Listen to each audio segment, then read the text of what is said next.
Pakusgan matud pa sa kapulisan ng ilang koordinasyon sa matag barangay aron mas matutukan o mapalapdan ang programa alang sa mga children in conflict with the law kon CICL. Sumala ni Police Colonel Nicomedes Olivar Jr., Direktor sa General Santos City Police Office, nga usa sa ilang mamahimong lakang ang pahugtan pa ang pagpatrolya og police visibility.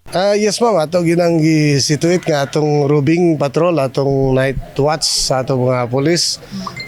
Kanunay na nagmonitor para maiwasan na to ng riot, maiwasan na to ng akyat bahay, mga kawat, nga gibuhat sa atong mga juvenile, mga batanon. But anyway, ato naman ang gi-coordinate sa barangay chairman dito para ma-address ang mga problema kay natay mga specific nga barangay nga naapoy mga reported nga mga akyat bahay nga dito.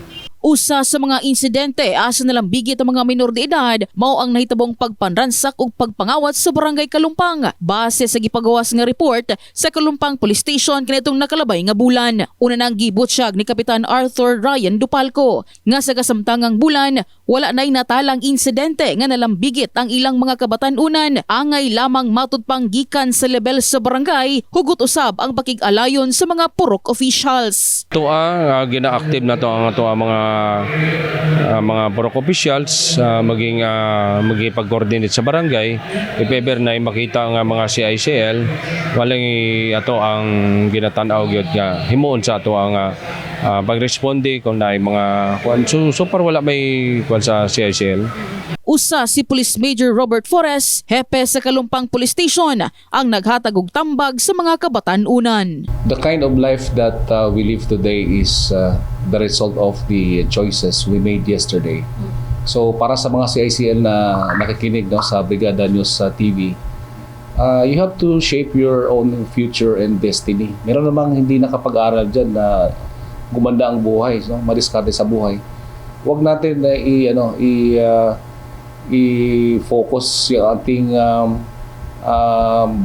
or spend ang ating days sa mga kaibigan na magbigay na influence sa atin para makagawa ng krimen. And mag-aral tayo kung mayroong chance.